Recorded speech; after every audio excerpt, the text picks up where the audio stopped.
In this week's episode of NDVision. It has issues and so on. But people are trying to make it come back, just like they do in all the cities, and so good for them. I went to college at a little school in Ohio called Mount Union. Somebody once described it as the most famous school nobody ever heard of. But if I want to show you, I could show you the closest big galaxy to us, the Andromeda Galaxy, and show you on a great night through at least our typical size telescopes, and you're just going to see a fuzzy ball there, right? Turns out that if your eyes were sensitive enough, the Andromeda Galaxy is as big as a full moon is in the sky. Right? Really? It's a huge galaxy. It's just that most of the outside part of it is faint.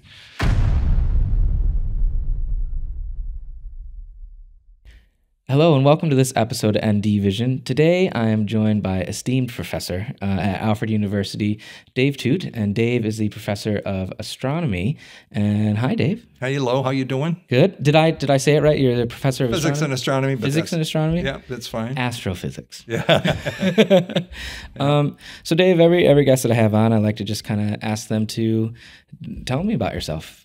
Which is something I'm really good at. All right. You tell me when I'm going on too long. I will. I'll cut you off. So I was born in Ohio, near the Pittsburgh Media Market, but in Ohio, in Steubenville, Ohio. Okay. And then my dad was a Presbyterian minister. He's still alive. My mom's been gone for a while.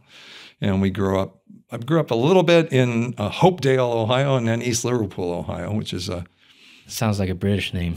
Well, yeah, and it used to be a pottery center, a big deal for pottery. By the time I grew up there, it was more connected with the steel industry in surrounding towns, and now it's one of the Rust Belt towns that's really struggling. It's dropped from 25,000 people when I was there to about 9,000 people now. And the city center has issues and so on. But people are trying to make it come back, just like they do in all the cities, and so good for them. I went to college at a little school in Ohio called Mount Union. Somebody once described it as the most famous school nobody ever heard of because it became a big power in Division III football. Division III football, small school football, but they've won or gone to national championships most of the last 30 years. What is Alfred U? What division is that? Division III as well. Is it? Okay. Yeah. In fact, once or twice they played Mount Union. Played Alfred, which came up with interesting circumstances. Who did you root for? Well, I had a neighbor at that time, Ruth Ann McCarthy, who, or Fanton, her name's changed a little. She helped me take two T-shirts, one with Mount Union and one with Alfred, and I had the fronts of the two T-shirts sewed together, so I'd have one in front, one in the back. By the time we played them the second time, which was when they actually played at Alfred, I decided I had to root for Alfred because Mount Union just had gotten it all really? So many times, and I knew players on the Alfred team, but Mount Union won both times. So and they win most of the time when they play. So wow. So I studied physics and astronomy there, but also it's a school that's good in the performing arts, and I was really involved in that way more than I should have been as a physics major. And so like plays or singing or all of the above. Okay. I was in not all at once, but I was in marching band, concert band. I played in the brass choir. I was in concert choir, jazz choir, or I forget what they called it, but a jazz choir. I was in plays my freshman, sophomore, and won my junior year, and then finally had to bail because physics was getting more demanding. It's so interesting because Rick Whitwood, who was on the podcast, he was a jock essentially. He played basketball, football. Basketball was his main thing. He was talking about baseball. He was really into baseball, and then he was in a rock band. Yeah, and those are two things that you don't really kind of mixed together too often. Yeah. And then now you're an astrophysicist, right? That's essentially we'll what say you that. are. Yep, that's fine. And you're in all these theater plays and everything like that. So it's so interesting. The performing, especially music, there's a pretty big link between music and physics. Okay. And I don't think of it as, when I'm a musician, I'm not thinking physics usually. But for example, Albert Einstein, who I'd never compare myself to in any other way, was a very accomplished violinist. And there's maybe it's some effort to balance two sides of your brain if there is such a thing.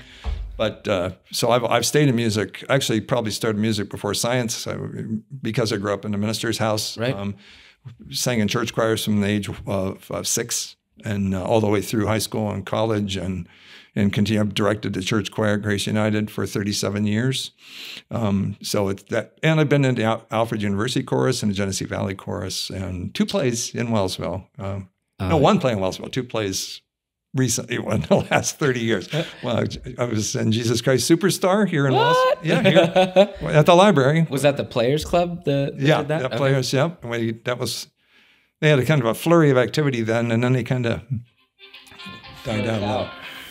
Oh, I made the terrible mistake. Oh, you know what? A video guy leaving my ringer on here. Yeah, I'm going to do that too. Just so. Okay. Please stand by for a brief edit. Please stand by. Oh, there's no editing. It's going to be in. There we go. Watch too. Quick question. Yes. Is it a requirement to be a singer if you're going to be a pastor? No, I can tell you. Because it seems like it should be, right? I can tell you on good authority, I've known some pastors who were horrible singers. But they have to sing, though, right? Well, okay. My dad had an associate minister for years who wanted to be able to sing so badly, but he sang badly, and he would stand away from the microphone and then sing in a low voice. Okay. But it still got picked up by the PA system some. And if you were in particular parts of the church, all you heard was him singing really low and not on any pitch that made any sense. And I always felt really badly for him. So it happens, and he was a great pastor. But a lot of pastors do sing. Yes, yeah. Some pastors sing as part of their shtick. So yeah, my dad loves to sing. Is a so-so singer. Okay. So, yeah. So what, I mean, you talked about you went to college for, physics and astronomy. What got you into that? What made you want to, because another thing that doesn't usually go hand in hand is you grew up religious, is, religion and science and astronomy. So what got you into that? Yeah.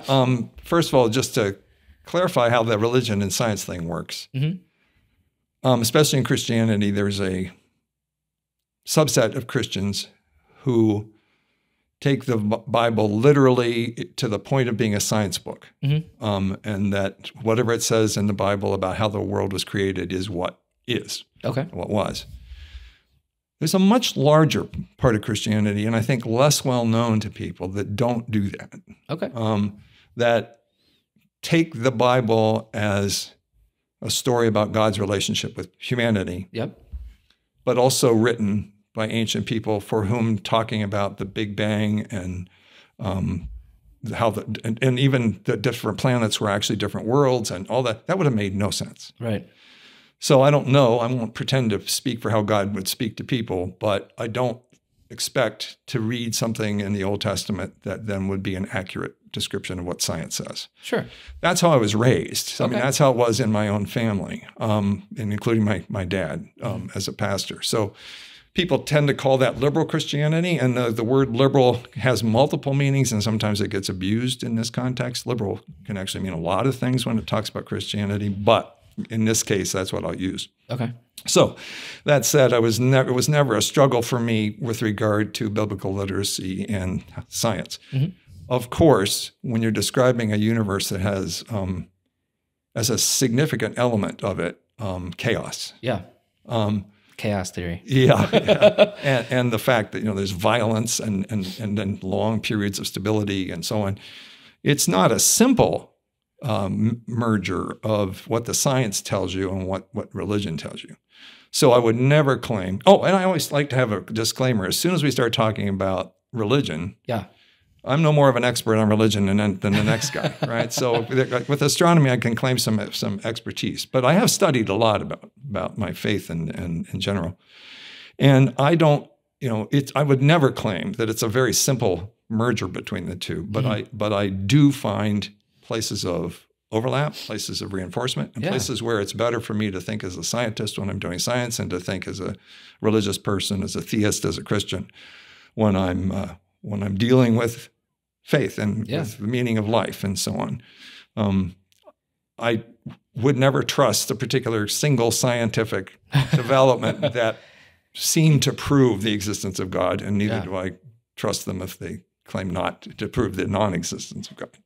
So very short answer, but. So, I mean, did you start out just you just love the planets? Like, did you learn something in school that got you super into it? Or how did you find, that you wanted to be, studying space and physics when you... Yeah, that was your original question, wasn't it? I think there's, in my family, and with my grandmother in particular, my mother's side, was a school teacher, and it was one of her favorite things was to give, especially when we got a little older, to give us as gifts things that connected with learning and science and so on. So I got like a lot of kids, I got my chemistry set at some point, and my microscope, and eventually a telescope. They're so expensive now. I don't know how much they were, when you were a kid, but trying to buy a science kit for my kids, it's like $60-some for a decent one. Yeah, and I think for a telescope, I have lots of recommendations for telescopes that keep it cheaper, but still above $100. I mean, it may be under $200 if you're lucky.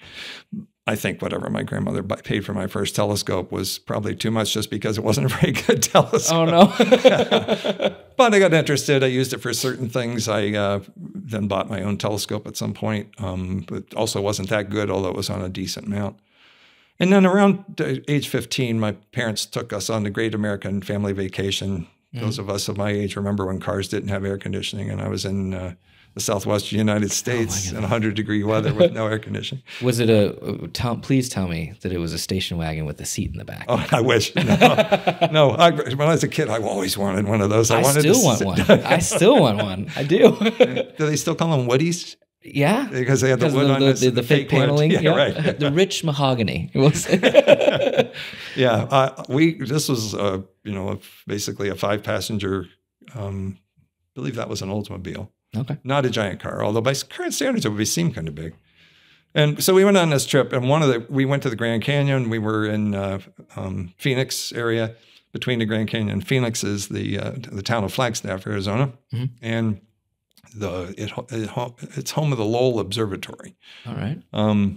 Percival Lowell's relatively famous / infamous for lots of observations of Mars that turned out to be completely fanciful. I mean, he was really doing it, but he just was seeing things that weren't there.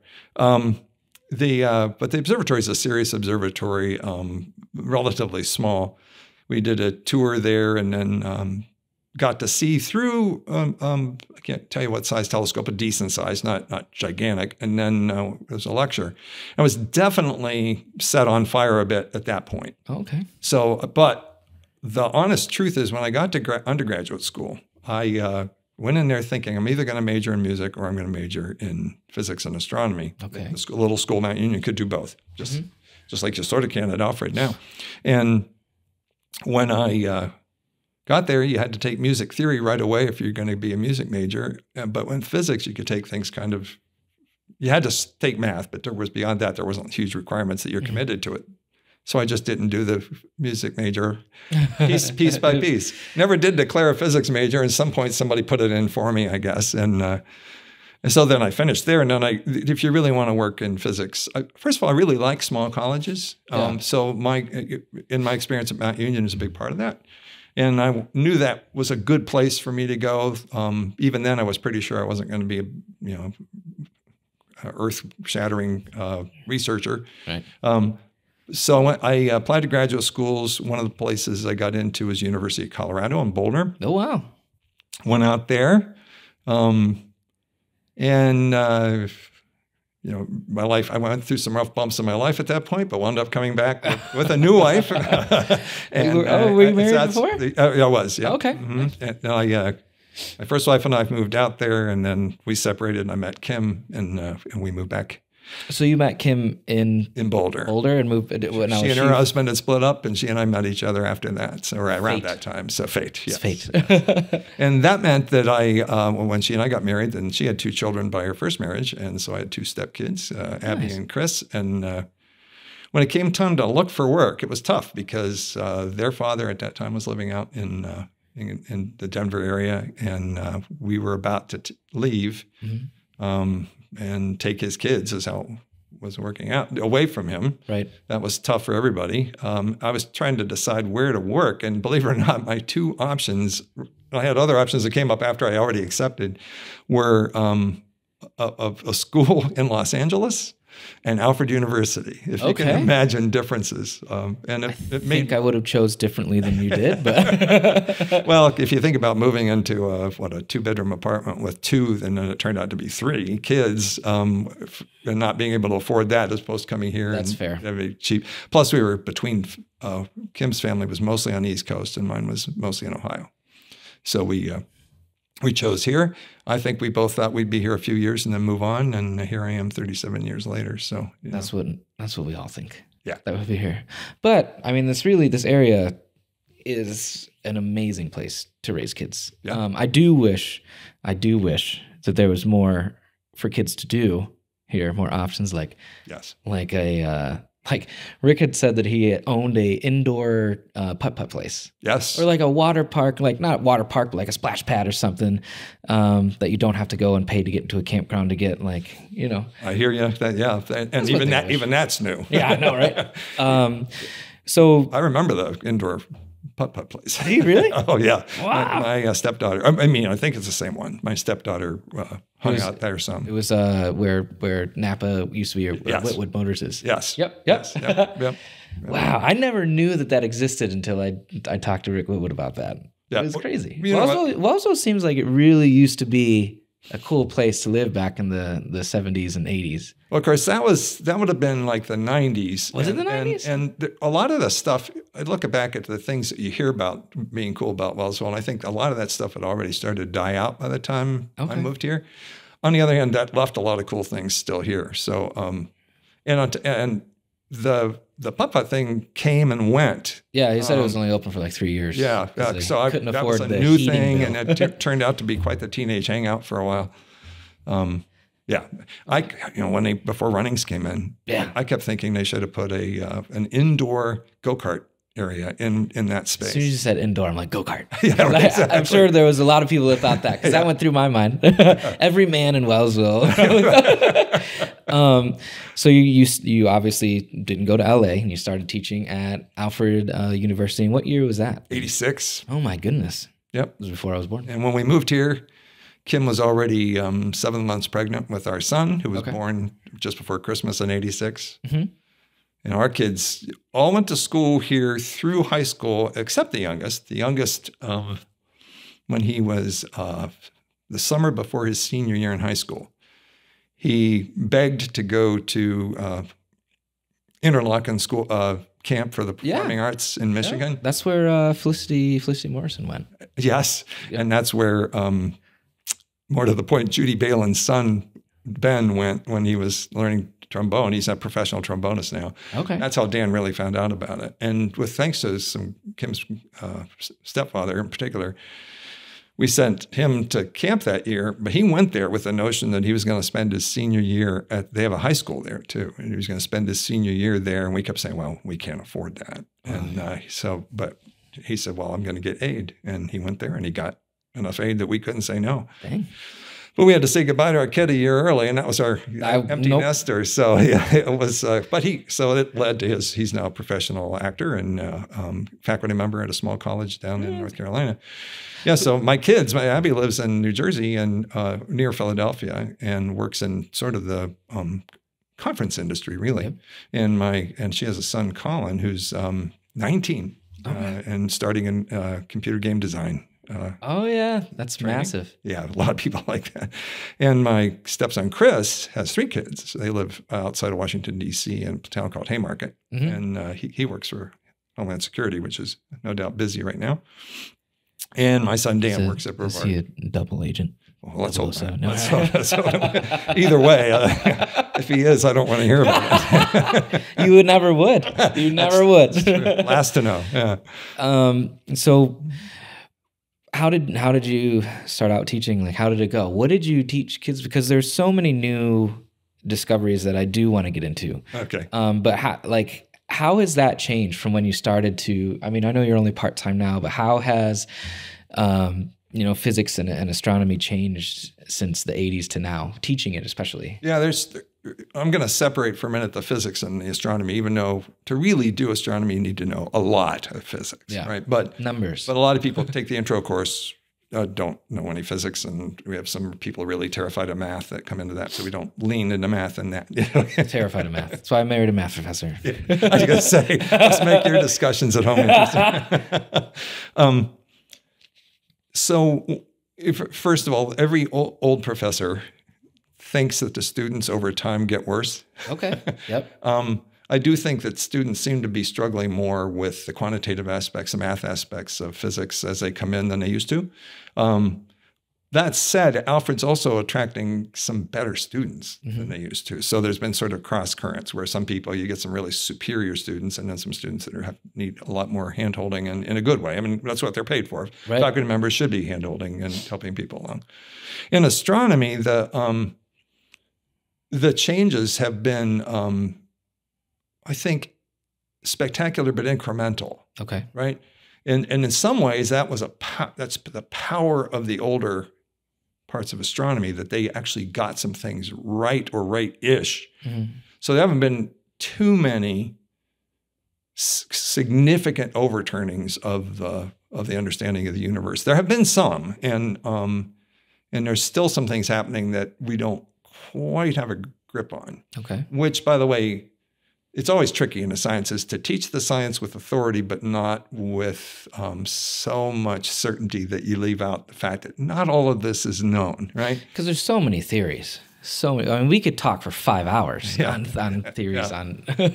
Yeah, and the tricky part about theories is the word means different things to different people, right? So, for example, in physics, when we use the word theory, that's high praise. Right? If something reaches the point of being a theory, it's serious business, right? So, for example, Newton's theory of gravity, which turns out to not be right?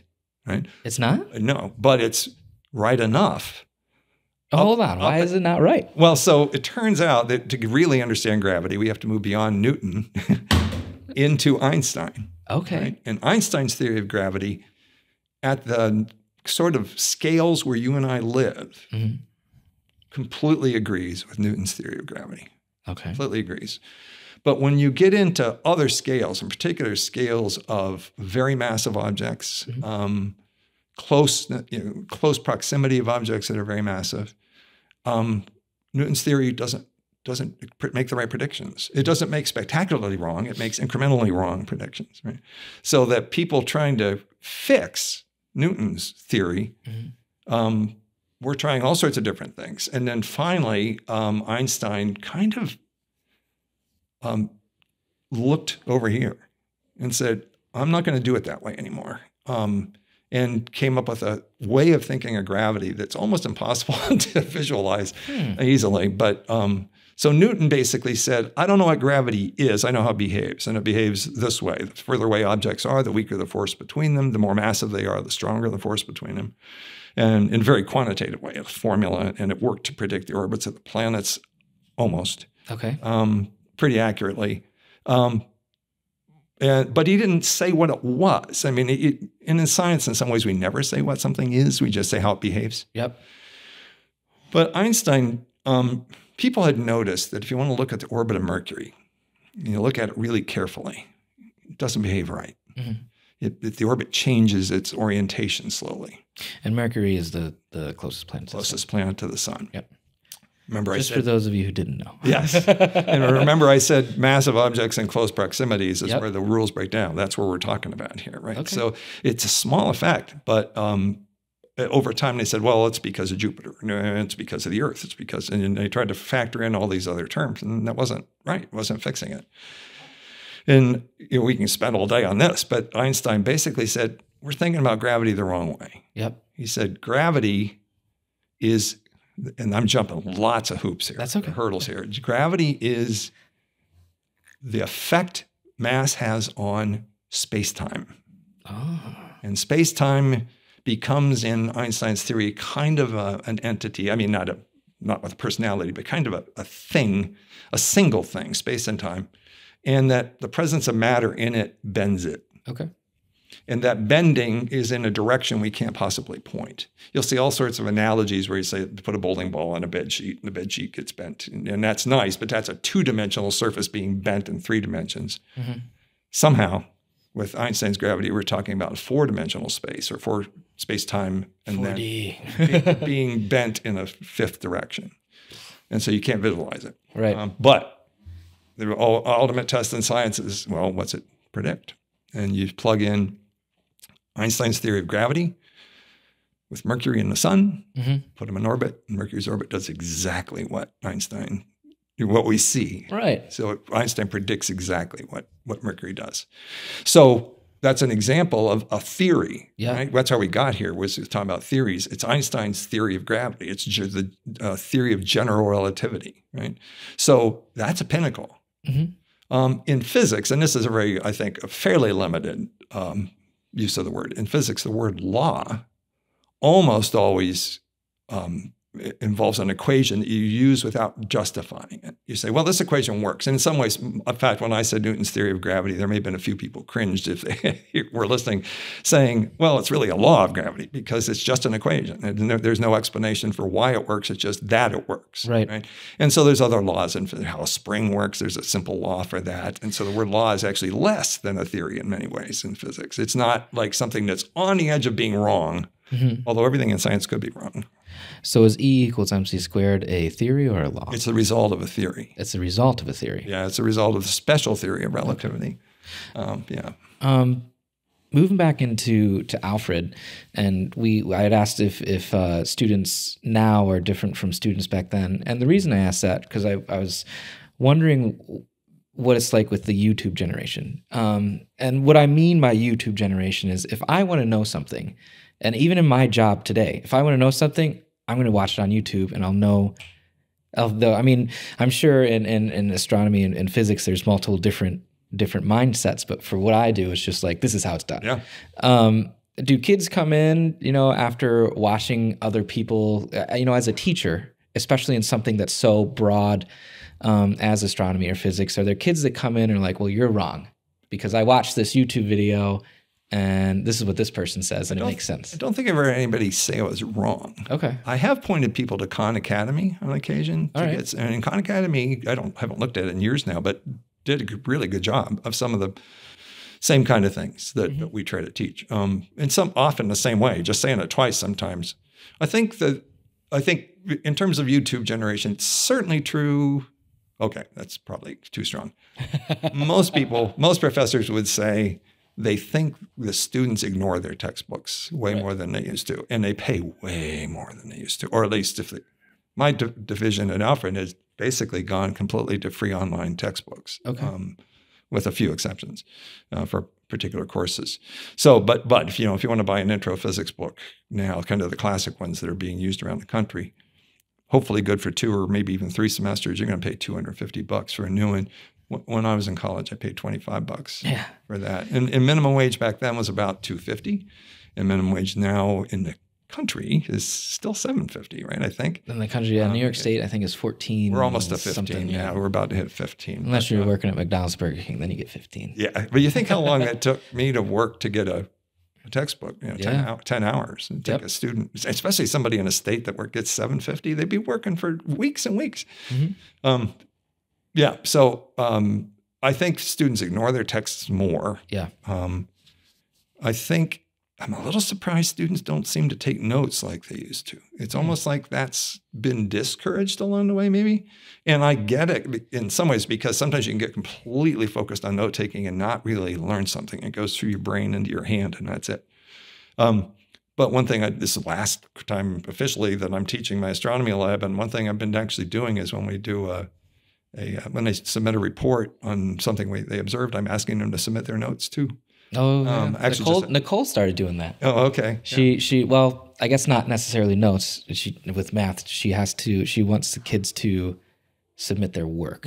Yeah, I guess. And see how they worked it out. Yeah. And in fact, some of my colleagues will not talk to a student about a homework problem until the student shows them their effort. That they tried to do, because they're just, I think. All of us. I mean, think about what goes into the YouTube thing, or I was teaching a computer science course or computer programming course one time, and then you suddenly realize, every one of these programs I'm doing is out there. What am I really getting them to do? Right. I mean, it's not wrong. If I was writing a computer program, I'd see this. So I wound up having to do in-class assignments programming. But anyway, it makes some sense that you were such an instant information society that you would grab on to something to get the answer. Yep. But to get the understanding of where it comes from, which is really the goal, right? Who cares the rate of oscillation of a mass on a spring, right? But learning how to do oscillators is a big deal because it works in so many different areas. I mean, these microphones are basically functioning as oscillators. And I have no idea what an oscillator is. So. Something that just wiggles back and forth, okay. Either physically or electronically. Electrically makes it. Right. You know, so when we're speaking, these are condenser mics, right? Yeah. So there's basically a capacitor. I couldn't think of the other word. And this isn't exactly what's happening, but the capacitor is wiggling. Yeah. And that gets translated into an electrical signal variation. Sound waves. Yeah. Well, the sound waves are coming from me, and that capacitor changes that into electric signals, electric oscillations, and that goes into your system. The amplifier increases the amplitude. Amplifier raises the amplitude. I'm going to learn so much doing these podcasts. So when you take a beginning physics course, the point is never to learn exactly that thing. It's to learn how to do that thing, right? And that's the hard part, is getting people to not just want to go straight to the answer and instead, how'd you do it? Tell me how you did it. And if I can put in a plug for small schools, I taught 1 year at Colorado State University. I liked Fort Collins a lot. And how big is that compared to Alfred, I guess, just so people understand? Well, in terms of the I think student Colorado population. State is on the order of 20,000 students. Alfred University is less than 2,000. Oh, wow. Right? So, one of my classes had 250 students in it. So the only kind of exam we could give was multiple choice. Jesus. Yeah. And the real strange part about that, you say a multiple choice, how can you figure out how to do something? How can somebody? So my first instinct was, well, I'm going to ask questions where you have to answer kind of how-to steps into multiple choice. Problem with that was, if you had one question that you didn't have any idea how to do, it counted against you for 4 answers. Oh, geez. Right? So we wound up with lots of multiple choice questions. I didn't know any of the students well, and I felt like I wasn't at all convinced whether they had learned what they did. Some of them did, some of them didn't. And I really had no connection to that. Mm-hmm. Come to Alfred, or it's another small college, and typically, we have like 13-to-1 or 15-to-1, in a class. Some of our bigger classes have 30 or 40 students, but that's huge for Alfred. Yeah. You get to know the students, especially the ones who want to come in and get help. And they come and get help from us usually, although that also, you can tell me whether you think this.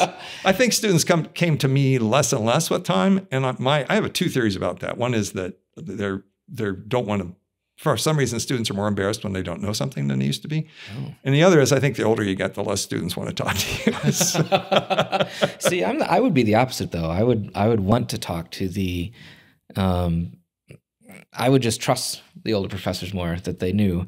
Yeah. But there is, I will say, like if they're too old, where they're just like running through the motions until they retire, I'd be like, maybe I don't want to talk to that person. Yeah. But I never am ashamed to ask for help. And I tell like all my interns and employees, I'm like, listen, if you don't know something, ask. Please ask. Don't try to figure it out on your own. I might say, watch this or something so you can figure it out yourself, but I'll point you in the right direction. That makes perfect. That's a great way to be. You're a very good mentor then. If you're doing that. I try to be. So, yeah, that's good. That's good. Because I had a very good mentor, 2 mentors when I was first starting out in my career. So who would always help. So it just makes, I'm never too big to help someone, especially if it's going to make my work better. Right. Right. So, and especially if it keeps them from breaking your equipment. Exactly. So, right? Yeah. So did Alfred, you always have? Okay. Well, you got your picture up here. Yeah, that's the observatory, and it's probably pretty dark. I took this at around dusk the other night. I kind of like being at the observatory at dawn, I'm never there at dawn. But, the sun doesn't rise there until later, but in the early evening, because you start to get a sense of where things are going. Mm-hmm. That's a fairly cloudy sky, so it wasn't a great night. But the observatory, there was an observatory built on the Alfred campus in 1863. Oh, Jesus. And if you can imagine the boldness it took in 1863 to decide, oh, yeah, I know the country's in civil war, but I'm going to buy a telescope. Yeah. Right. And they bought for what at its time was a pretty good sized telescope. And it had to come I think it came by railroad to Elmira and then wagon to Alfred. And, you know. How old is Alfred? Just of. Okay. Well, how old I forget. 1840s, 1830s? Okay. Is when it, yeah. They're going to kill me because I don't know the exact answer. They probably won't be listening to this. But it's yeah, a couple. It's coming up on a few hundred years. But wow. Yeah. So, and you know, the university had been there for a while before the observatory was built, and so the guy built the observatory. It was in place until the 1920s, but the guy who built it left in like the 70s or something, and a couple other people tried to run it. There's parts of the past I don't quite understand because another guy came at the end of the 19th century who built his own observatory on the edge of campus. And I don't know what was going on with the regular observatory. And then in the 1920s, there was nobody doing astronomy at all. And eventually, I think there was a language department meeting in the observatory at that time, and they eventually tore it down and built other buildings. If you're on the university campus, kind of where Howell Hall, you know, next to the Caroline, that's where the observatory was. Okay. You think of the Howell Hall as being old, but the observatory is there. Telescope got stashed away. And in the 1950s, John Stull, who had graduated with his PhD from Alfred in ceramic engineering, I think he was looking to stay there, and he got hired to teach physics at Alfred. So he was good enough at physics that was a smart thing to do. Mm-hmm. So he stayed, and some point along the line, late 50s, early 60s, he got interested. He found out that this telescope was on the campus. And it was stashed in the attic, literally, of a building. It had gotten damaged. How did they get it up there? Yeah, it's a good question. It's quite a ways up there. Actually, it's this telescope. Oh wow! And that's a pretty neat picture. It's a little blurry, but I'd like. Was it dismantled or? It was up there. Yes. I mean, everything. I think even the lens was removed from it at the time. And this telescope actually is the only part that's from the original telescope is the lens, and the lens is up there, just to the right of the moon. In the picture, that's where the lens is. So the lens is the original 1863 lens. Really? Yes. Mm-hmm. Wow. And I just recently did some significant work on that lens, and it's better than it was. Things get out of alignment over time.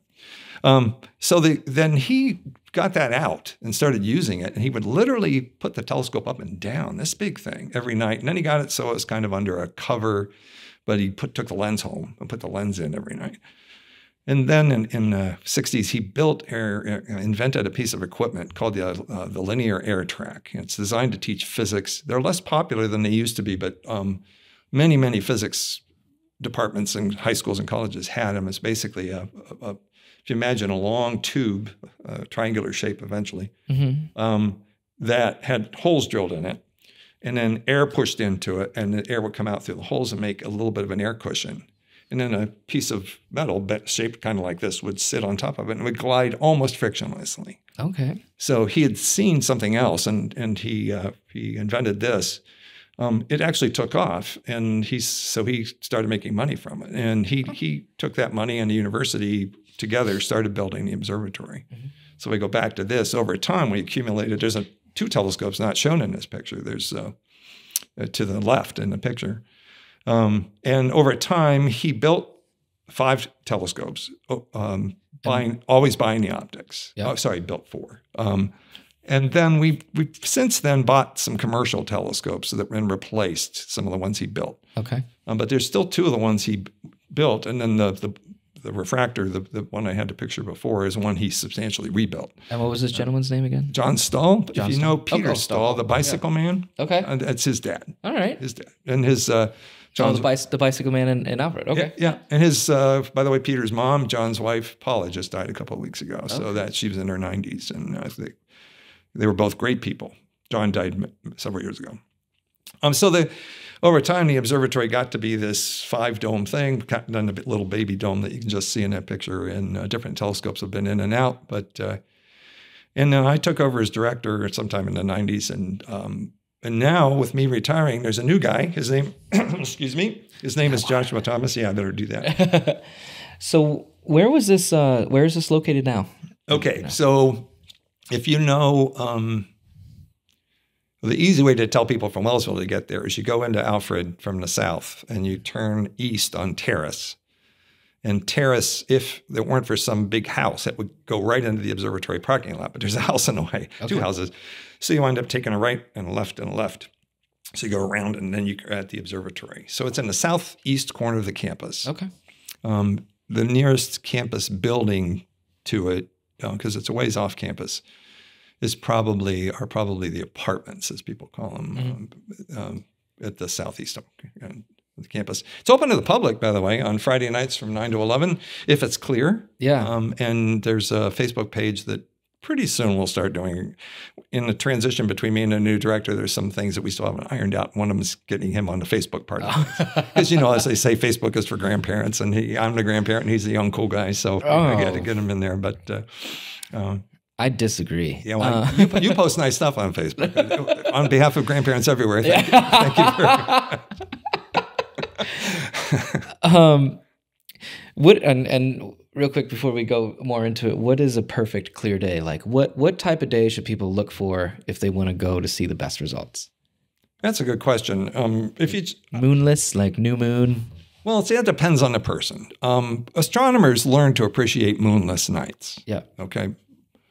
If I'm showing the sky to beginners or people that just don't have much experience with that, for me, the ideal circumstance is roughly what we call a quarter moon. Yep.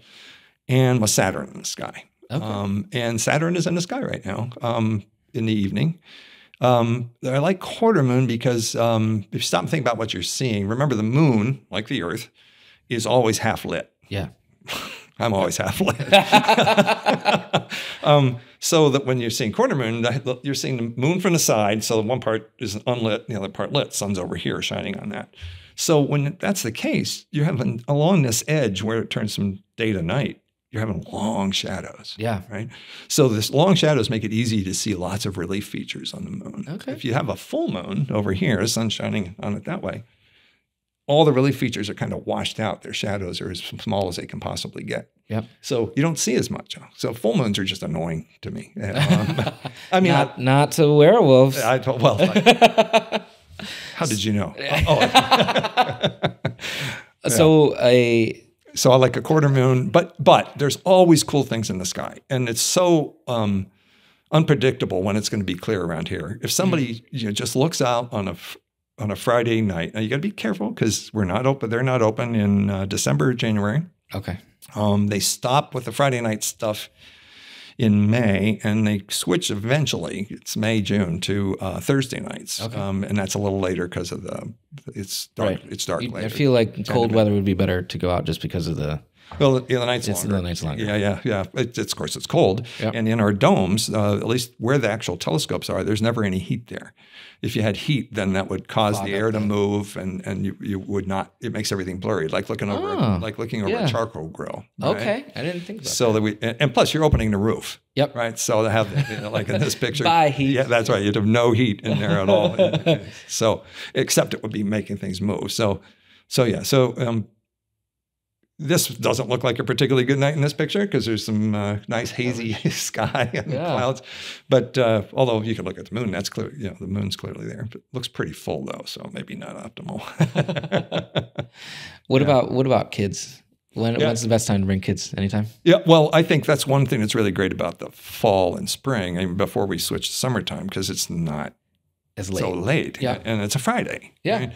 The only way we moved to Thursday was so that people that are working there have their weekends free in the summertime. So, yeah, I'd say, especially September, October, or March, April, getting a kid there. Probably with little kids in particular, it's good for it to be a night with a moon because the typical little kid way of looking at a telescope, first off, if this is the end of the telescope, right, a typical little kid does this. They don't do this, they do this. And so you got to kind of put your head around this way. And with something like the moon, I can be looking at their eye and I'll see the moon hit their eye. Right? Really? And I'll say, okay, I know they're seeing something. Right. And with Jupiter's bright enough, you can do that too, or Saturn sometimes.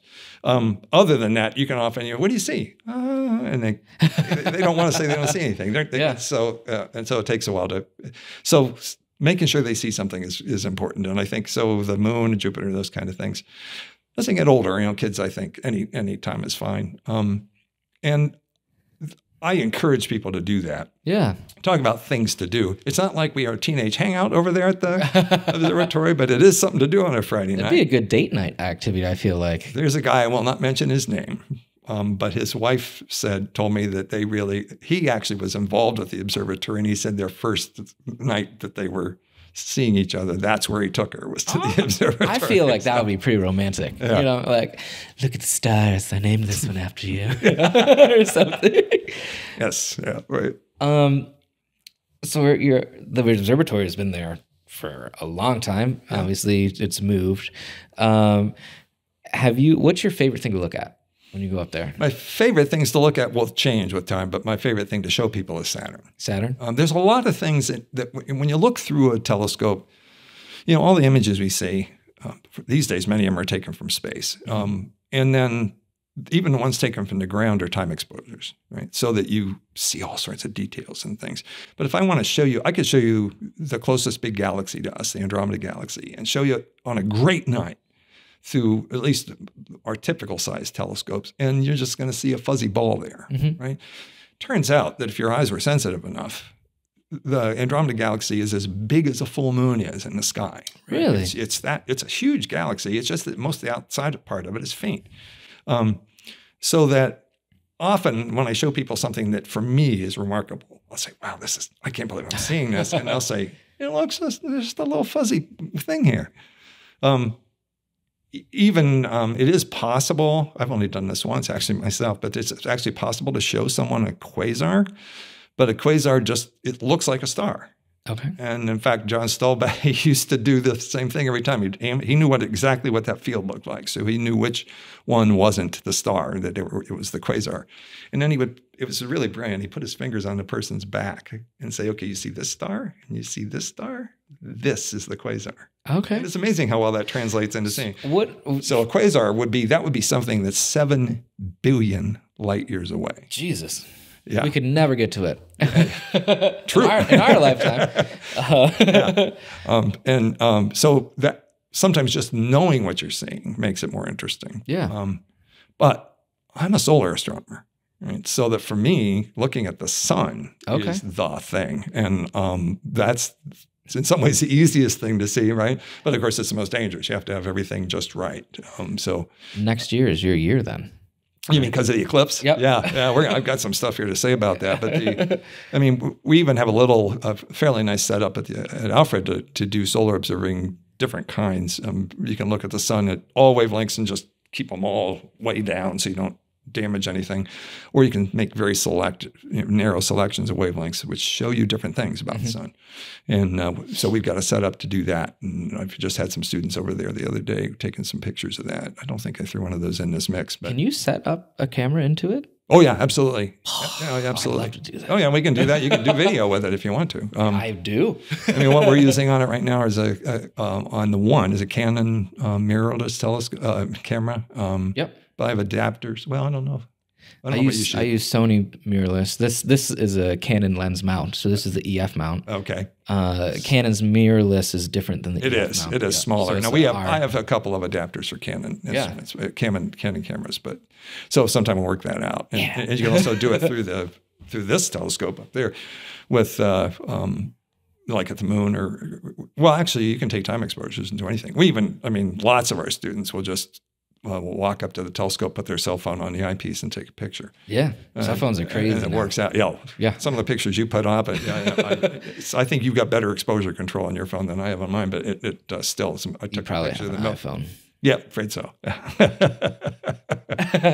I've learned. I also know I don't know everything about how to use it, but yeah. So with the eclipse coming, yep. How exciting is that? Is this so? When's the last time we've had an eclipse in our area like this? Because there was one just recent, 2017, yes. right? That you had to drive down to Florida to really get the. Yeah, in fact, let me just. Well, that's another one of our telescopes. Whoa! Okay, so that one looks pretty high tech. Yeah, and of course, I'm not known for tidying up my wires, so you've seen lots of wires. Have you seen my studio?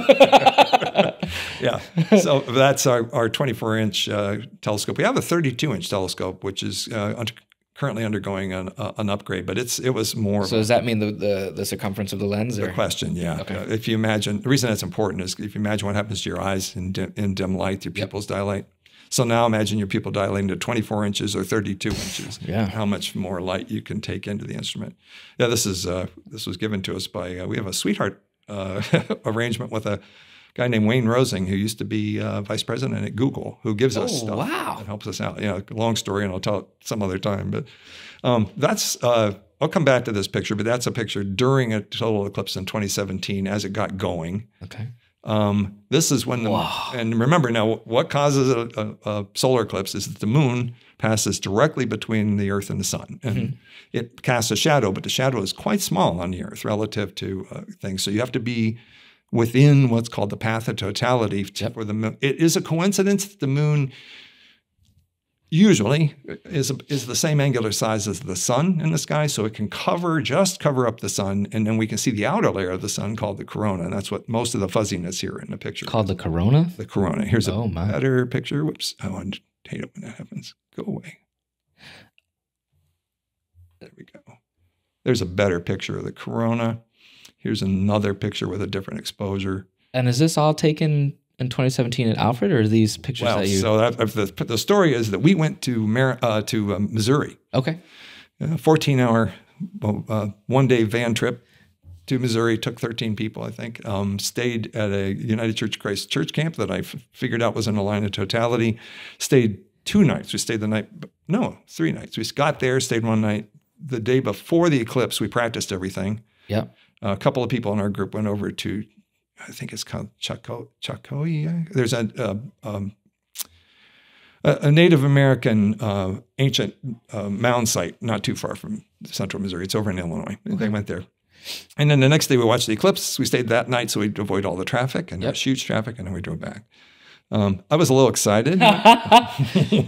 That's my wife, Kim, next to me. And I guess let me go back to this and say, well, let me jump here. Okay, so this is the eclipse in April, April 8th in the afternoon, 2024. And this is the path. Buffalo looks like smack dab. So, Cleveland, Buffalo, Rochester are all on what's called the center line, or very nearly, which is where the eclipse has its maximum duration. Yeah. This is a very busy picture, but it shows, and I need to credit these. I forget where I got these. So almost 4 minutes. Yes, right. Up there. Notice, and the people in the tourism office here in Allegheny County keep wanting me to say this and remind people that it will be total briefly in the northwestern part of the county. Yep. And actually just northern part of the county. So like Houghton area or Fillmore? Yeah, okay. Exactly. And it won't be total very long. And the closer you get to Rochester, Buffalo, the longer it'll be total. Where are you going to be? So there's a couple of complications here. First of all, stop and think about what we're talking about weather-wise in Western New York in April 8th. April 8th, right? We're still in lake effect. We're still in. So what I did was I looked over the satellite maps for the last 5 years. One of them was clear on that date. I chose that date. I chose the time of day.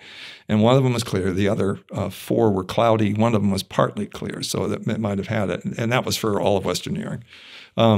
Cleveland wasn't much better. My dad, 95 years old, 94 years, lives, he'll be 95 just before that, lives in Ohio. And if you look on that picture, there's parts of Ohio that are in the path of totality. So I may go drag him far enough north to get into the path of totality so he can see it. He doesn't have great vision anymore, but just to experience it. But here's something I really want to emphasize. This is a partial eclipse. One more. Now, this is actually the eclipse that will be total, but this is what a partial eclipse looks like. Okay. The moon partly covers the sun. Yep. On Saturday, this Saturday, there's an eclipse that out west will not be total, but it will be what's called annular. I'll come back to that.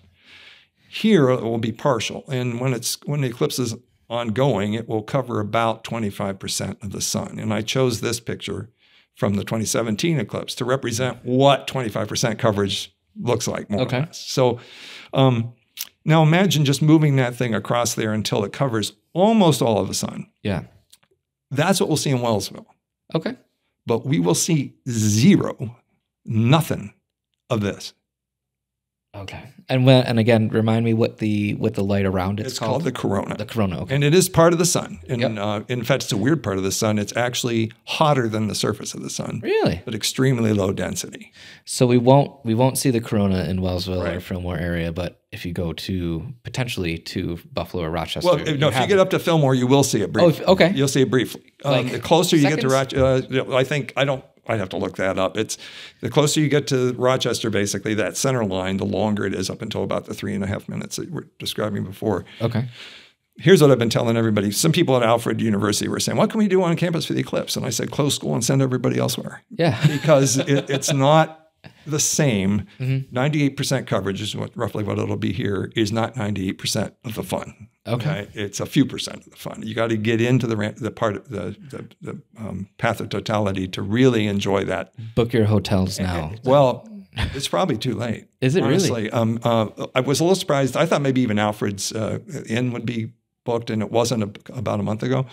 But it's starting to hit the fan now. And along the path of totality, there's a bunch of us geeks out in the world that know exactly where the eclipses are and where to go. Yeah. Most of the ones who really, really, really want to see this one will not come to Western New York, right? They'll go to Texas, which is the path, if you notice that path. Because it's clear skies. It's normally. almost always clear down there, right? So that, whoops, I lost them. I keep hitting that thing.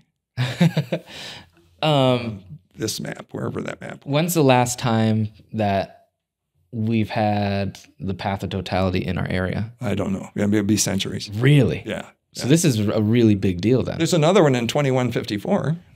If you want to hang out for it. I don't think it'll be right down Main Street, Alfred. Apparently, I'd be 200 years old. Highly doubt that I'll be alive by then.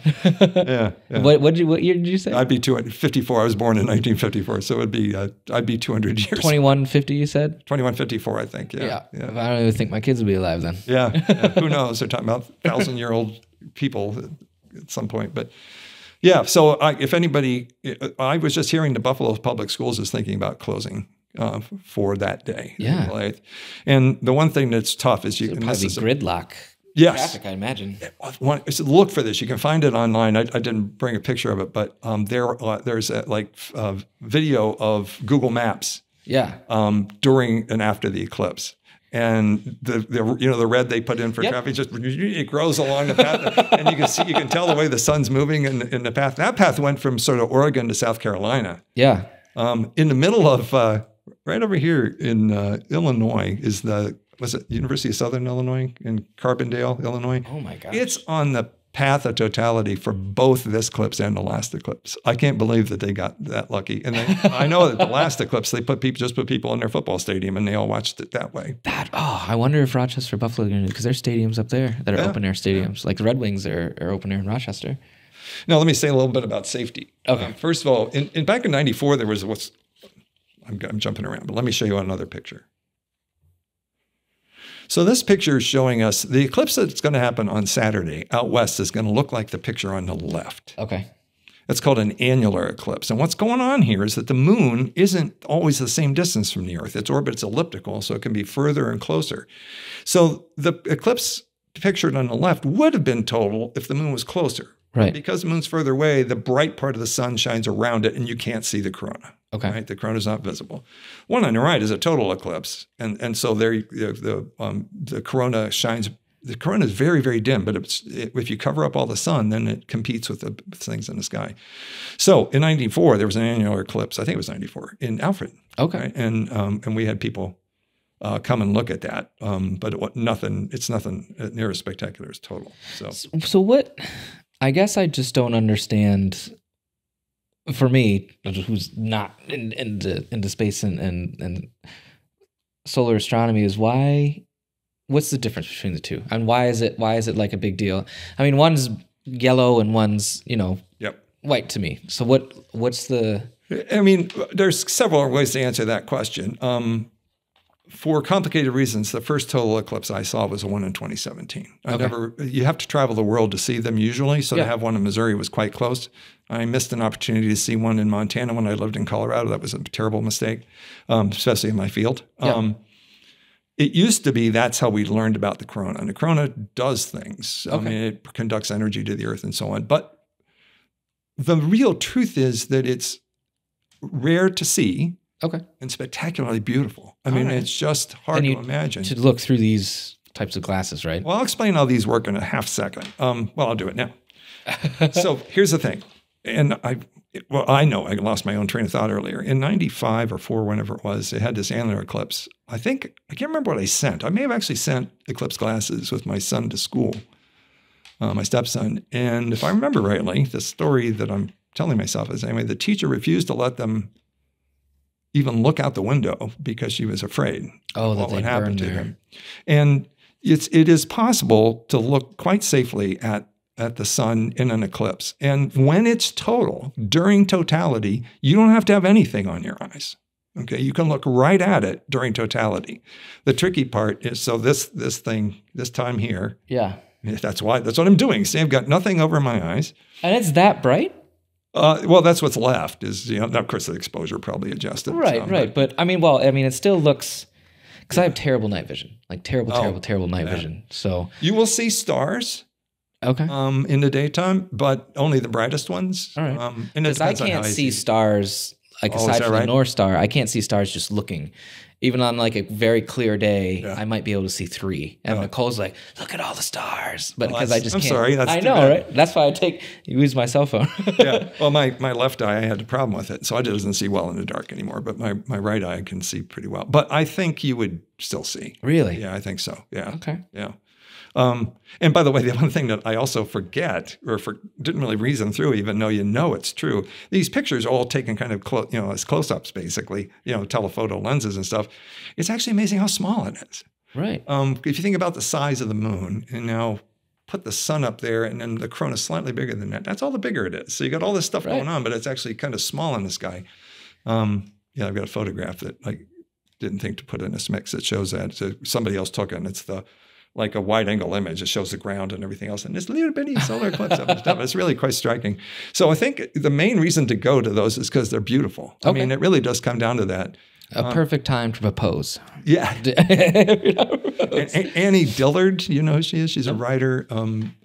She wrote this essay about watching an eclipse, a total eclipse. And I can't remember the exact words, so I won't try to do it. But she basically describes going a little bit insane. Okay. Now, I was nowhere near a little bit insane when I looked at it. I don't know, that photo. But she really was quite struck by it. So I think there's some people in particular that will find it almost a spiritual experience in some ways. But and I wasn't asking that question because I was just, from an outsider looking in, like the yellow looked just as cool to me as this, but I'm not there in person. So I'm just looking at the close-up images, like you said. Yeah. And if you were using these kind of glasses, then the yellow one is perfectly okay to look at, but it's the only way to do it. Okay. Now, people should get these. They're not expensive. I bought like 75 of them for, I think they're $1 or something each.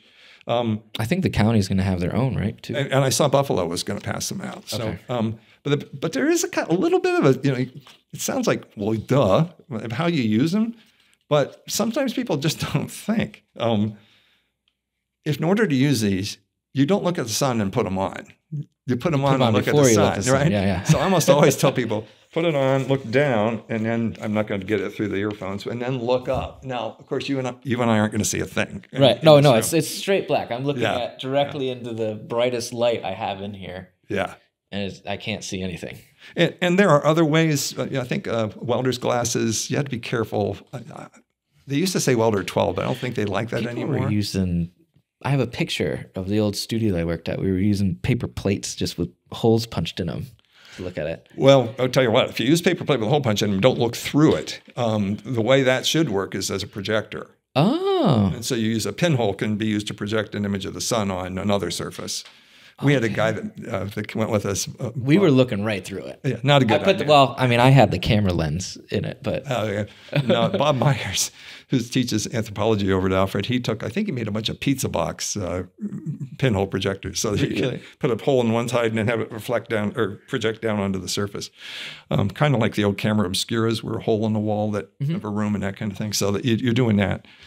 Sometime if you ever look in a room with Venetian blinds and the sun's shining through, with the blinds closed, you can see all sorts of little circular images. You stop and think, oh, there's no circle up there. Right. That's the sun. It's being projected as the sun, so that it's round, because pinholes don't change the shape of the object. So that's a safe way. These are safe.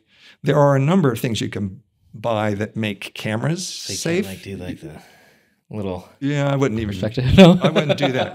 No. In fact, a politician who should remain nameless set a very bad example during the last eclipse by looking directly at it from the steps of a large white building in Washington, D.C.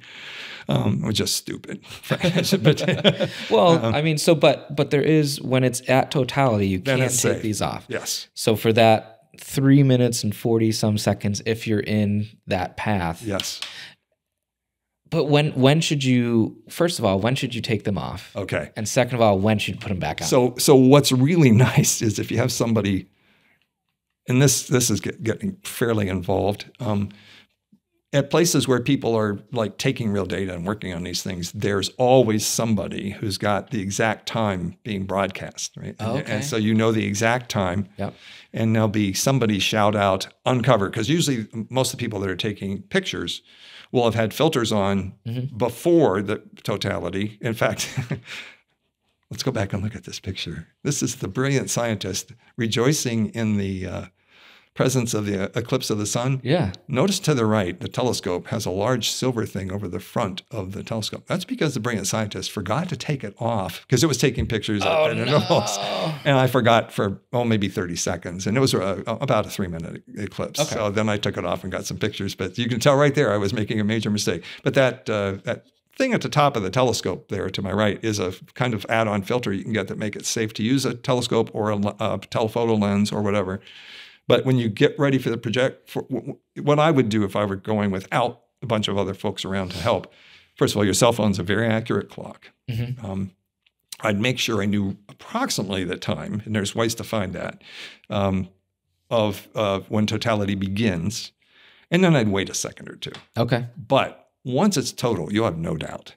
Yeah. Okay. There's not like. Now, will there be light coming through, or will it be pitch black? It will not be pitch black. Because the corona is lit. One of the cooler things, if you're in a higher location, is we sort of saw this in Missouri.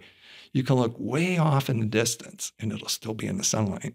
Right? Oh, really? Yeah, as it's moving through? Either because it's along the path or because it's parallel to the path, right? The path is this way, and you're looking and saying, poor people out there, if you're still there, you're missing going this. To Texas then. Well, because it's more flat than. And there's also places where you can, there's these shadows that cross the ground. I didn't get to see those. It's got to do with the edge of the moon interacting with the light. But so I was, if Saturday, day after tomorrow was, or 2 days after tomorrow was clear, I was planning on being at the observatory to let my students kind of see this kind of an eclipse. Yeah. Right now, it's supposed to rain like crazy on Saturday. Oh, no. And I think the practical of among us will say, April 8th is not particularly likely to be clear here.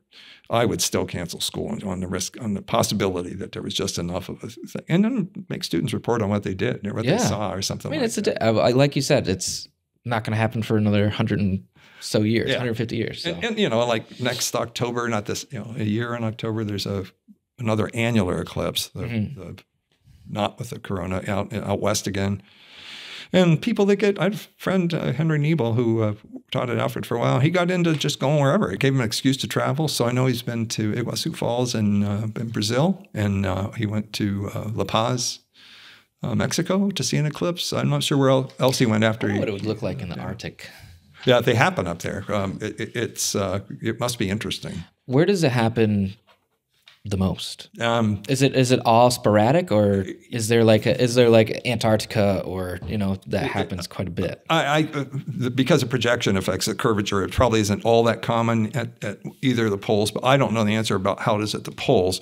Otherwise, I would say just think of it as equal probability anywhere. That's probably not quite true. What's really interesting is the Babylonians understood when they occurred. They actually came up with a predictive model for when they would happen, although they didn't know where on the Earth they would happen. Right. And remember, we're talking 2,000 years BC. Oh, they were doing this kind of stuff. I love the Babylonians. I think about, there's a trend going around right now where men think about the Roman Empire. Yeah. I'm that man because I love history, especially ancient history. And I've just been listening to a lot of podcasts and shows with Graham Hancock. I don't know if his name's ever. No, but. Yeah. So he has like a theory that there was civilizations, not necessarily like ours, but very advanced civilizations before the last ice age that got wiped out during the last ice age, during the Younger Dryas period. And it's very interesting. And it's just a theory. Well, now you got me confused on what theories are, but it means different things. It's a hypothesis. Yeah, there you go. But we do have to wrap up. I just have one more question. Sure. And I want a one-word answer. Okay.